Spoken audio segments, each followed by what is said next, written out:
I'm not matching profiles, I'm matching people. How far are you willing to go to become you? I'm asked the same question every morning. The connection has been lost to each other and to ourselves. Toxicity continues to rise while self-worth continues to fall. This was created out of sheer necessity, the desire to create change and curve the culture back to connection. My journey has rerouted my idea of who I'm becoming. Connection begins within, continues outward. Love you, then love me, in that order. If I'm about to get uncomfortable, then so are you. I'm learning who I am. Now I want to get to know you. Connection over convenience. I feel like these headphones are really messing with my game. Are they okay? Yeah. Oh, yeah. They're taking away from my game a little bit. I think it's adding to the game. I think. Okay. I you know think what? It's good Annietude. it looks professional as fuck over there. That's what I'm going for. I'm trying real hard. All right. So I think we should be good.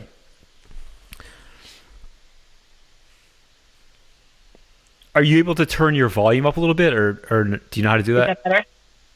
Is that better? Yeah, go up a little more. How's that? A little more. How's that? Okay, we'll take it.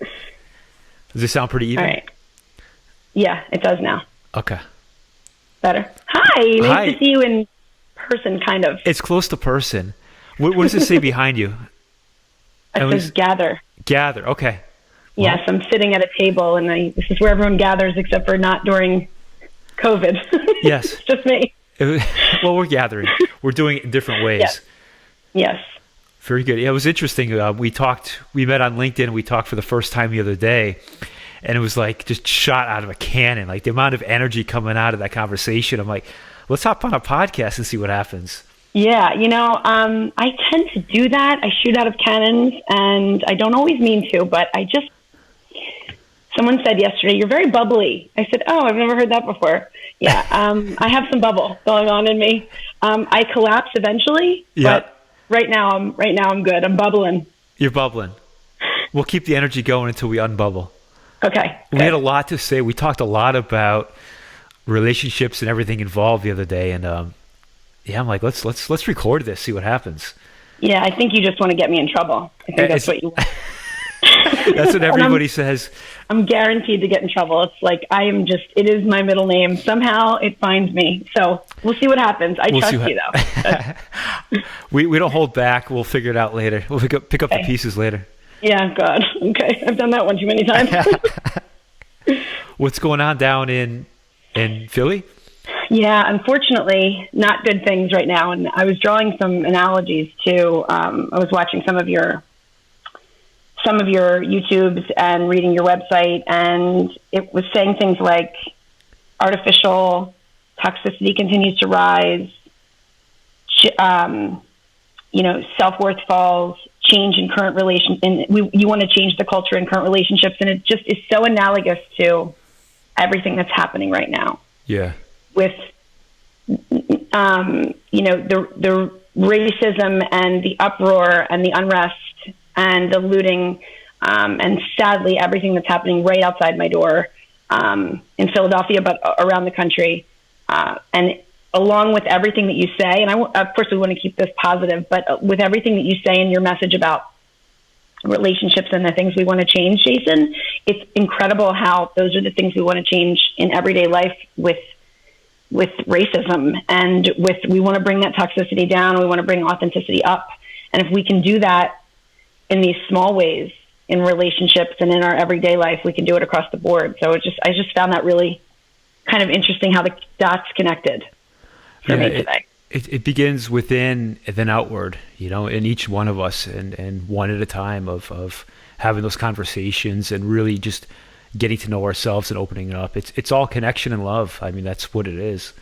And isn't that what we're missing here? I mean, we're missing it in online dating, but we're missing it in society. I mean, where did that connection go? Was it ever there? Why can't we find it? Why is it so hard for people to allow others in? And it's the same as with dating. It's like there's a block. Yes. And how do we get rid of that? How do we get rid of that? How do we get rid of that? That's a big question, right? Well, you have to look inside, right? I think. I mean, but that's the problem, is that too many people look out. I think you have to look inside yourself and wonder, what is it that I could do differently to make things nicer or better? What is it? How could I be a little bit more exposed to let the other person in? Maybe and again, it goes with meeting people online or just your neighbor that is a different race than you. You know, you might not have the same ways or have the same thought processes, but does that mean that you're that different? I don't think so. We're all human. We bleed red. I mean, I bleed green, being from Philly, but you know, I bleed red too. It's making that incision and doing the inner work, and that's the hardest part. Is putting aside our ego, our insecurities, and everything else that we have built up to be able to do the inner work. And it's so much easier to just simply exist and carry on. And that's the convenience part. I always say it's relationships are not built on convenience, and we're in a very convenience world today, and it doesn't work with connection. No. It's absolutely the opposite of connection. Well, and doing the work, to your point, is inconvenient for most people. Doing that work and looking inside and saying, you know, what can I change? Maybe it's me. Maybe I'm the reason that, you know, that I'm not able to have these relationships that I want to have, whether it's in your family or with friends or you know, intimately with a partner. It's not convenient. It's hard to do the work. But if you're willing, I think I have seen a lot of growth in myself just in the last 2 years. Because we've talked about this, but I just finished my executive MBA, and it was transformative as far as the experience goes. I grew so much, and I had to look inside myself to do that. I don't know if everybody else grew as much, but I think they did. I had a cohort of over 30 people, and we did this together. We went to war together, and we had to learn a lot about ourselves. I mean, how do we deal? This is not right out of school MBA. This was families, little kids, jobs, paying bills. You know, not just going to college or going to get your MBA after college. It was a major undertaking. You know, 35, 40 hours a week of work on top of other responsibilities. So your grit had to come out. I learned a ton about who I am as a person, how I react under stress, and how to be more responsive versus reactive, and who I want to be in a relationship with a partner versus when I went in 2 years ago. It was really, really interesting. I suggest it to anybody that wants to drop at least $125,000. Go run back and do it. No, I do. I suggest it to anyone that can do it financially and has the time and energy to do it. It's really, really an unbelievable experience. The question I would say is, how far are you willing to go to become you? And you know, before you said, are you unwilling to? And the question becomes, are you unwilling to, or are you unable to? And we're not unable to, we're unwilling to cut in deep and really set aside everything else and essentially gut ourselves, put everything out there, and just essentially clean everything out and put ourselves back together. That's extremely hard. However, I mean, that's how we form a connection with ourselves.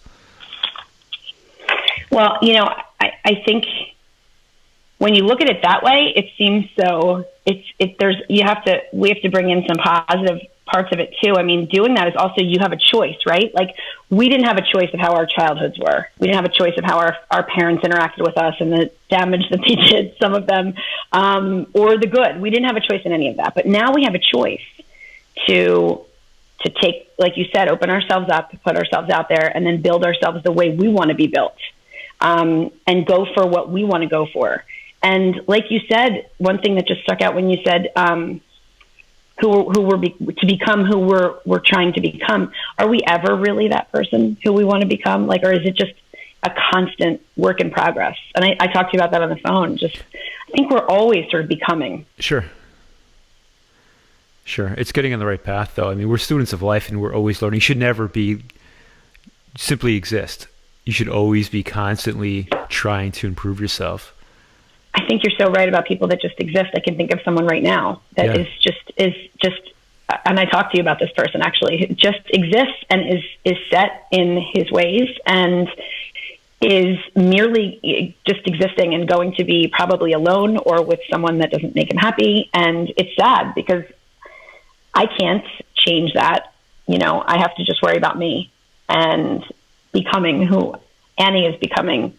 But it is not easy when you see someone, you know, that just won't open themselves, like you're saying, open themselves up to becoming. It's like, just because you're 50, which I don't think is old by any means. I mean, I'm 41 and 50 is young, you know, just because you're 50 or 51 or 55 or 60, you know, does that mean that that's the way you are and that someone has to come and fit this mold that you want? Or are you, the answer is no, but yes, to them, yes, it's easy to say, this is who I am. That's the easy way out. This is right? who I am. This is my personality. This is who I am.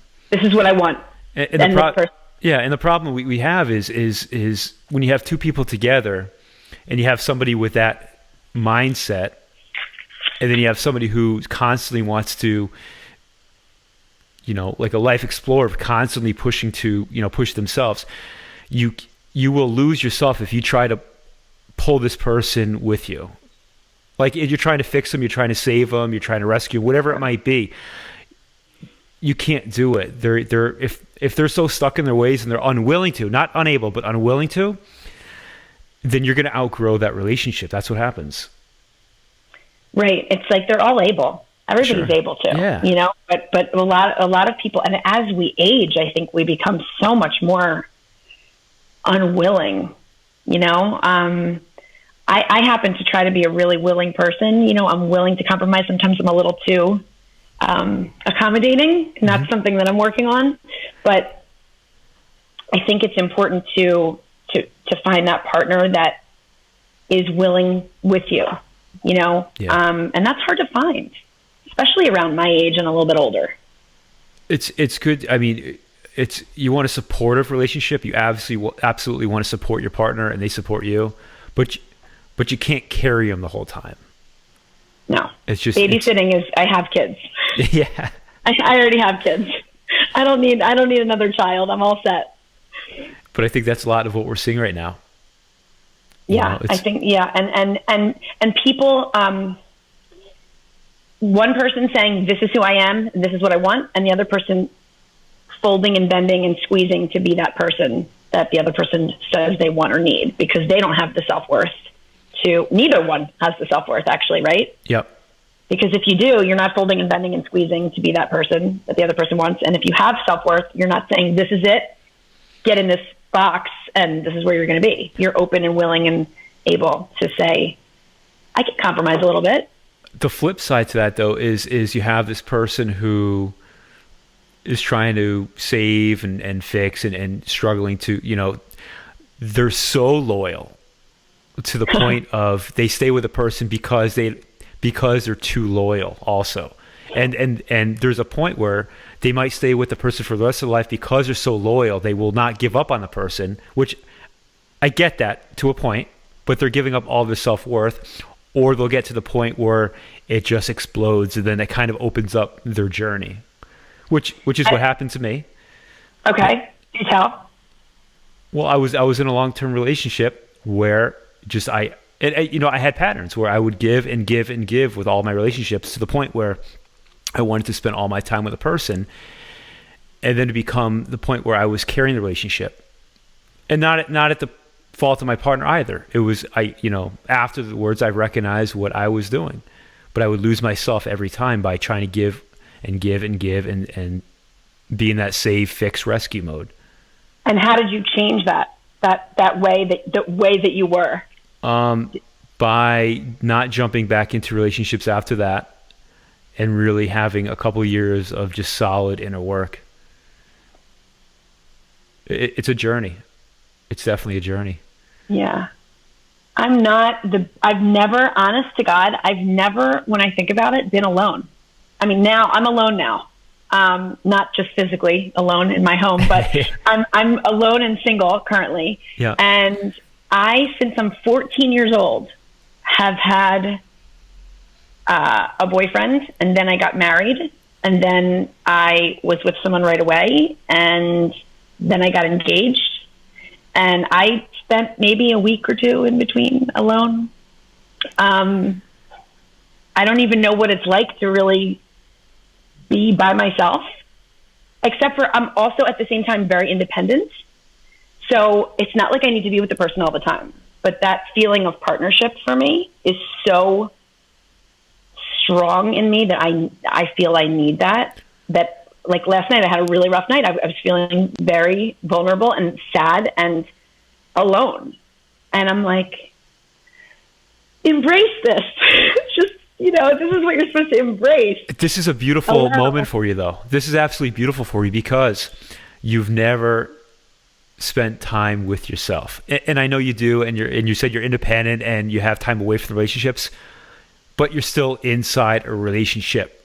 Yeah, very much so. And you don't truly discover the deepest parts of you and get to know yourself until you spend time outside of a relationship, not being independent and in one, but completely outside of one, and have a relationship with yourself.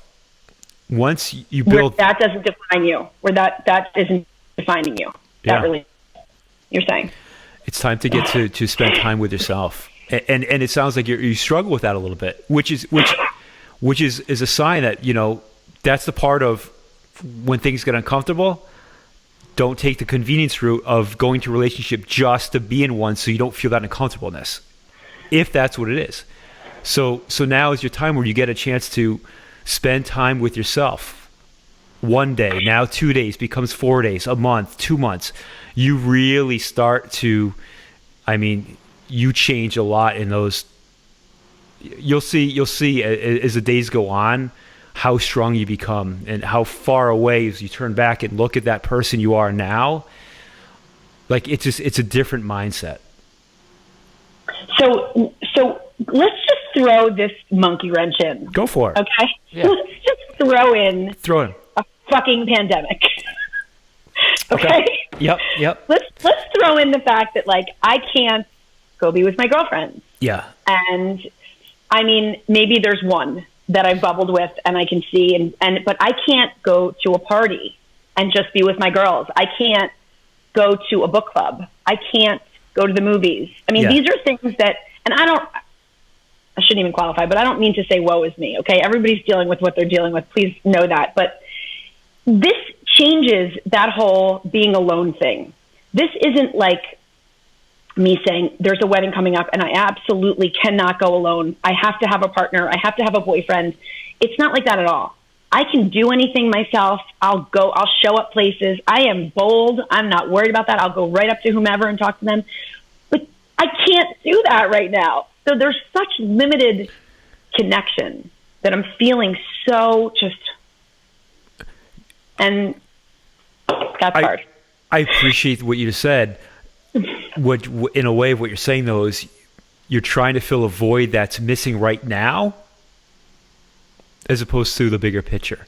So it's almost like a temporary thing of this. You're in the house right now and you can't see people, so you really have that craving to be with a person. I see what you're saying. I get that. And I just had a conversation. When you say it like that, that's just an excuse. Yeah, it doesn't mean you're not craving connection, and it doesn't mean. You want the stimulation and you want to have these conversations with people, but don't confuse that with you have this void right now and you need the relationship. So you're going to try to find the relationship to fill the void. And then a few months later or 2 years later, you say, you know what? Again, I'm in the same situation. This is not the person because you just kind of jumped in too early. So you got to be careful of that. Like what date? Can you give me the date that I'm allowed to like when just tell me as all Jason, just give me the date so I can look forward to it. What year are we in? We're in 2020. What is it, June of 2020? Yeah. And I was engaged until January of 2020. Okay. So you're engaged until January of 2020. Mm-hmm. When did you start wanting to date again or hop on online dating? Oh, right away. Okay. I wanted to. Just what's out there, you know? Am I going to be alone forever? This is what this negative thinking comes in. It's very anti-Annietude that I have, but it floats in every once in a while. It comes from a long list of many years of mental health in my family that says, you're going to be alone forever. You need a man. So yeah, right away. But whoa. You're going to be alone forever. You need a man. Is that coming from other people saying that to you? That's other voices. That's other voices. So you're okay. So from that a long line of you're defined by a man type message that I was given and was given to the people that gave it to me. And for sure, you know, if you don't have a man, you're alone, and you're alone, and that's not good. And alone is lonely, and they equal the same thing. Are you ready for this? Yeah. So what you're telling me is you're living somebody else's life based on their timeline of how life is supposed to be, when it's supposed to be, and you're trying to follow their time. You're living somebody else's life maybe as opposed to yours.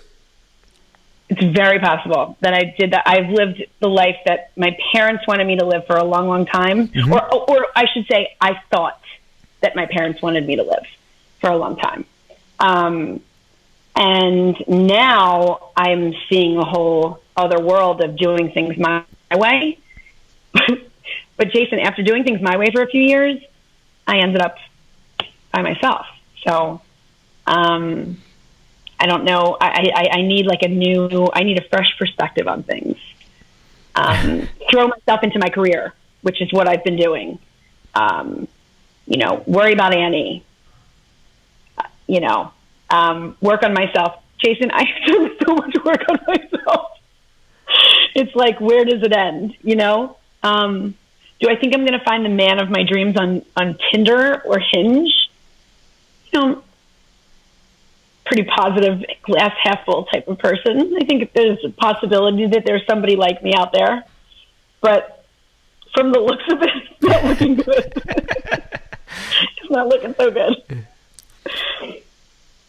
Maybe, as you say, I'm not ready. How long were you with the person that you broke off the engagement in January? 4.5 years. So you're with them 4.5 years. You break up and you jump right on. Just looking, not even dating anyone. And by the way, I'm not judging you. I'm just opening up this conversation I don't think that at all. because what you're describing though is very, very common, where we see all the time in the online dating apps of people who are not ready. They just got out of a 10-year marriage. The next day they're on, or they just ended an 8-month relationship. The next day they're on, and they do this over and over and over.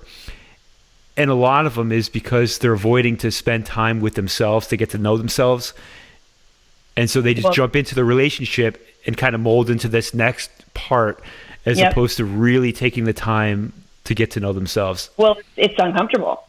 I mean, especially if you're used to being with somebody. You're used to, like, my house was full, you know, like I was supposed to never have that alone feeling again. I was supposed to never have to deal with dating again. This was in my mind, you know.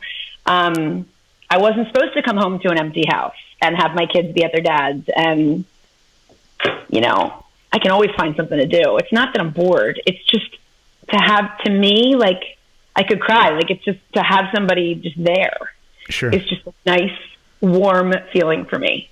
Not anybody, by the way. I'm pretty picky, but it has to be a certain person. But that partnership to me means so much. It so fills me. And I know I get all of the unhealthiness of that. You know, I have to fill myself and I need to fill this void other ways and blah, blah. I understand it. It's like, you know, in my head, I get it. Yeah. It's just doing it is my go-to is what can I fill this with, you know? And I don't drink. I don't do drugs. I can't go out with my friends. So it's like, how much reading can I do? How much writing can I do? How much work projects can I do? So it's a trying time. I'm keeping my head up, but it's a trying time. My first inclination is, Jason, when can I sign on with you? And when can you matchmake me, you know, because I'm ready. And then, you know, I have this talk with you and I'm like, I'm not really ready, am I? And then being the instant gratification person that I am, I'm like, well, when? What's the date? Tell me when. Well, you said before, you know, it's uncomfortable, but change only happens once we get uncomfortable. That's when we start to see the change. We're able to make the change. It's living in that uncomfortable feeling is when we start to grow. Yes, agreed. I've had a lot of that discomfort in my life in other ways, so I kind of just like want to be comfortable. But I do realize that you are correct. Sadly, you know a thing or two, so I will listen. I follow directions well. Tell me what to do. Yeah, well, it's just I can't tell you what to do, but it's just I see the pattern. That's all. You know, I don't speak. I'm not a therapist. I'm not a coach. I talk to people every day, all day, and I see online, and I see the same patterns, and I see what happens. And then I see the people who broke those patterns, and I see how different their life is. They have this energy.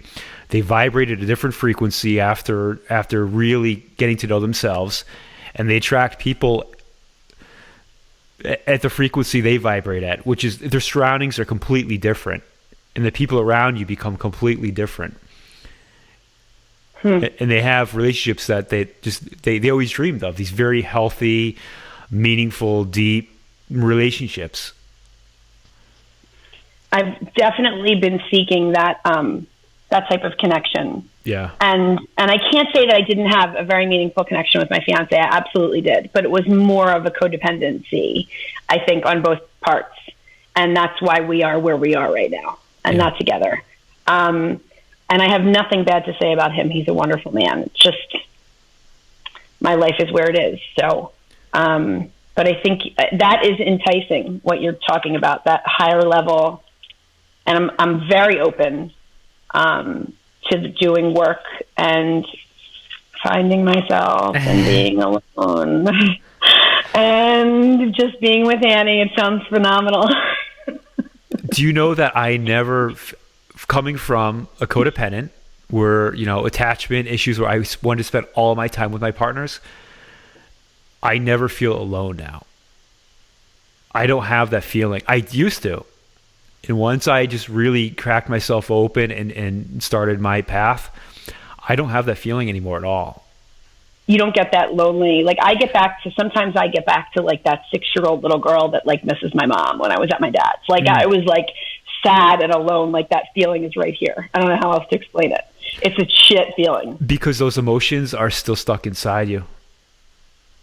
Until you can release all those past emotions and past thoughts, like once you're able to get past that of living in the past and just be fully present, like once you get there, I don't feel any of those things anymore. Wow. But I did, and I absolutely recognize what you're saying because I lived that for so long. And we're both 41, and it was kind of, for me, was like when I turned 40, it was my life completely. Like it put me on this, coming up to 40, this new journey for me. And you know, it's a lifelong journey, but the past couple of years have been really intense for me. And now at 41, I fucking love this life. I absolutely love my life, and it's so different than it was a couple of years ago. Wow. I have to tell you, I do love 40. I wasn't one of those people that said, oh man, 40. I don't want to be 40. Like 40 is awesome. It is. You know, like it's such a great, sexy, you know, like, you know what you kind of want. You know a little bit about who you are versus 30 when you had no idea. Yeah. At least for me. So, yeah, so that's exciting for us. You're a little bit older, though, admit it. A little bit. By like a couple months, I think, right? July. Yeah, a couple of months. It's a huge it's a huge difference. I'm way older than you. Way older. Yeah. Like, I didn't even get started yet. Life is just starting. Yeah, you're right. You're right. There's a lot of images and things around us and messages that are constantly coming in to our brains and our subconscious that say old is bad, or we're old, or we're past our prime, and I don't feel that way. I feel like if a man my age wants a 21-year-old, then I don't want that man. And if a man that's 50 wants somebody, oh, you're too old, I don't have time for any of that. So we don't even have to go there. But you know, there's a lot of message to females, you know, that lines on your face are bad, and we must look younger, act younger, be younger, feel younger. And I just want to like embrace 41, you know, like 41's pretty cool. 41's amazing. You know, you embrace yourself. And once you can get there, you don't give a fuck about all these memes and sayings and judgment and opinions and everything coming from all these different directions, the lines on your head, like whatever like you're hearing or seeing, like fuck it. Once you embrace you and have that self-love, nobody can take that away from you. That's when you vibrate at a different frequency. That's when you attract different people. So I have something to tell you to your point. Okay. Now, I really hope my dad doesn't watch this. So please, okay, let's just go there. You just said no one can take that away from you. So I was in a dark time and I got a tattoo. Dad, don't watch this. And it's in a place that you can't see, even with a bathing suit on. And the reason that I got this tattoo was because it's a word that I wrote in my handwriting, obviously. That's like sort of a mix of cursive and script, or cursive and regular writing and print. And it says breath, not breathe, but breath. And what's so interesting about this word is that I listened to your podcast about the breath. What was her name? Forgive me. Is it Lydia or Lydia 𝗦𝗨𝗕𝗦𝗧𝗏? It was like episode 1. Lydia 𝗦𝗨𝗕𝗦𝗧𝗏. Yep. Yes, and she was amazing. She was talking about breath work. And what that did, she's like, I you know, meditation, I kind of like, you can fake it, breath you can't fake, and you can't. And that's because no one can take that from you, right? Like, you can strip me of everything, but you're not taking my breath. And that's what is written on me in a tattoo. And it's very small, and I'm sorry, Dad, if you see this, but it is very... When you just said that, it reminded me of my roots, which I want to go back to, which is what can't be taken from me. And breath is one of them. Self-love, like you said, is another. When I truly have that, it cannot be stripped. Yeah.